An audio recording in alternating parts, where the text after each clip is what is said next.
Yeah, I mean, you've issued a statement trying to clarify what actually happened. I mean, can you reflect on that meeting between Peter Obi and DG Adeyanju?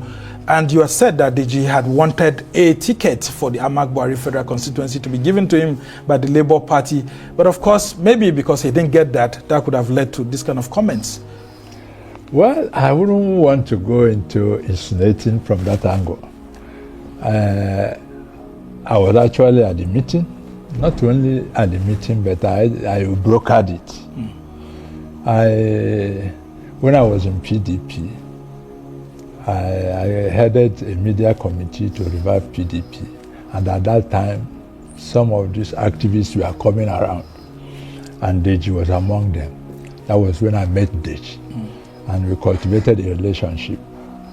So immediately after Mr. P2B got the Labour Party ticket in May 2022, the euphoria of that time, Deji was contemplating running for House of Representatives for Abuja. And I felt that the Labour Party needed somebody like him who is young and activist, popular, and all those things. And I discussed it with Obi. I said, look, we need somebody like this who can try to arouse the public. And arranged for us to meet. And three of us met in the night.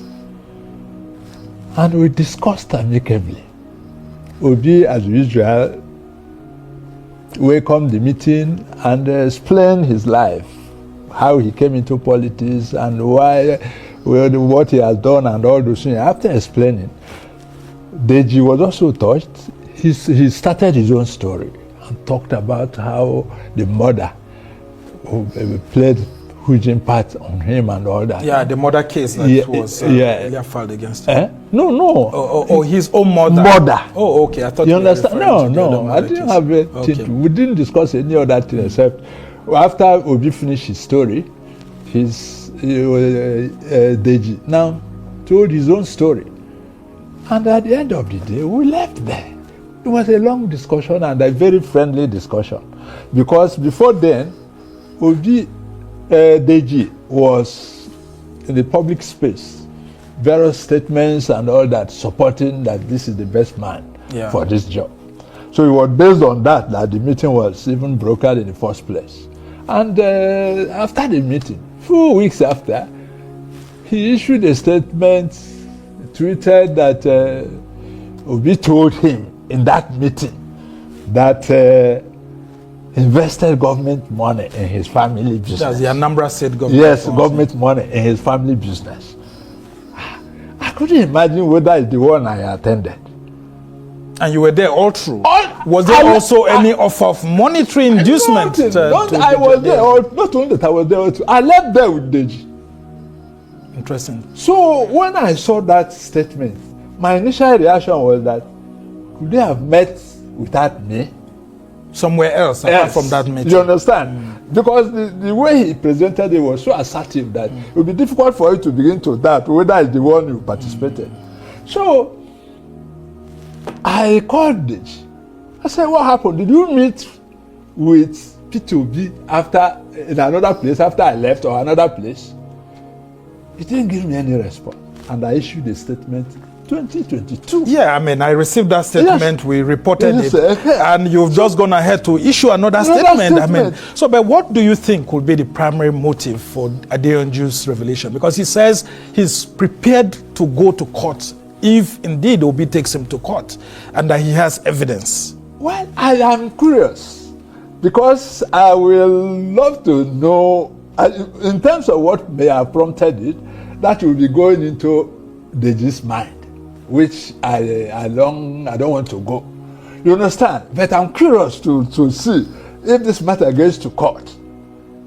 Then let me see that. Because if it's something I was an outsider, then I was okay, maybe this happened, or you can never swear for anything. But for this one, I cannot imagine. Well, maybe the lawyers will be reaching out to you to serve as a primary witness in the case. No, but to me, this matter is a distraction to the project. You think so? Yes. You think that maybe some people, because I mean there have been allegations against DG against him online, that maybe the APC is trying to use him. Some people even brought out, different insinuations that he had an alleged murder case previously, and then of course one of the people who helped him out was Festus Keyamo. Maybe DG is working for the APC and all of that through the back door to stop Obi.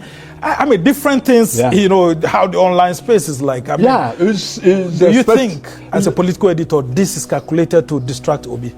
Definitely.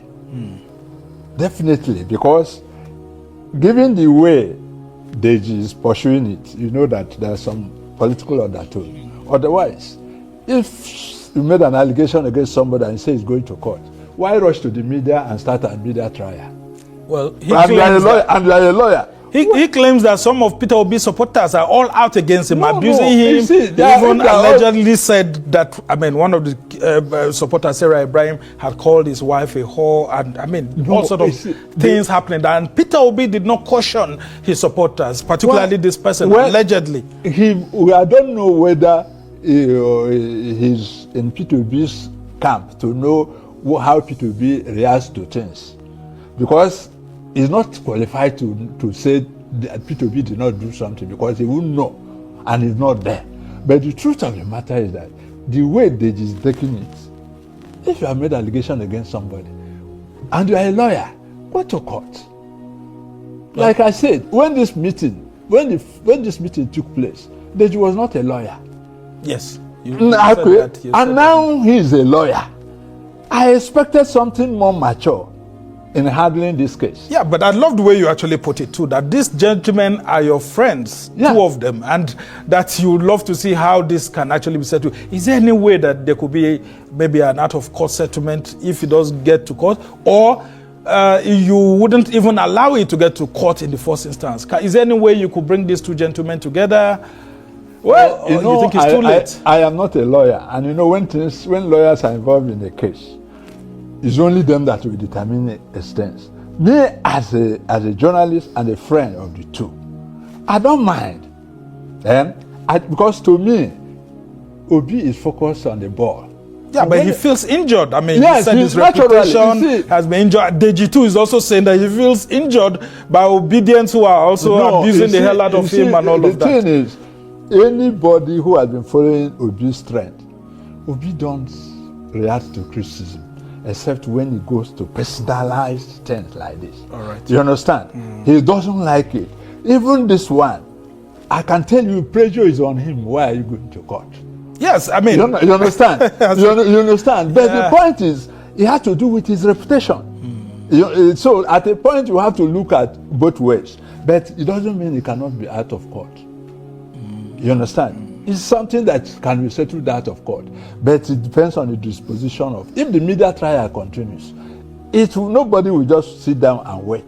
But the most important thing is that it's a distraction to the main project. All right, Abonyi, before we actually end this conversation, I want to speak from a higher level.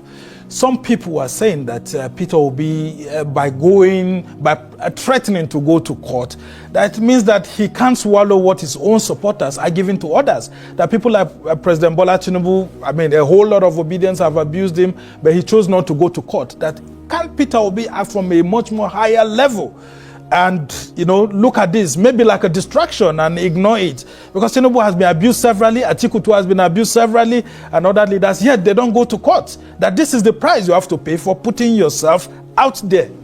That is to an angle, but anybody who has been following P2B since he became a national figure at presidential level, we know that nobody has been so abused in the media space like him. Somebody like Reno Mokori was hired just to attack him.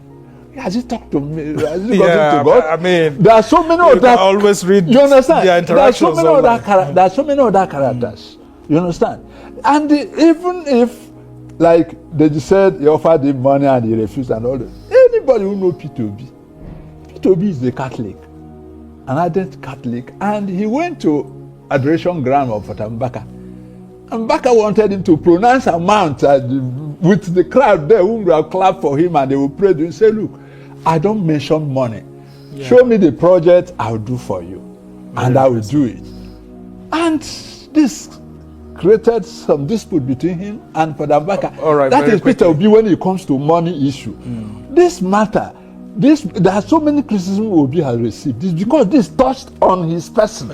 He had, look, the presidential spokesperson, Bayo Nanuga, woke up the other day and said Peter was organizing during the protest. All right. And he threatened to go to court. That is spokesman of the president.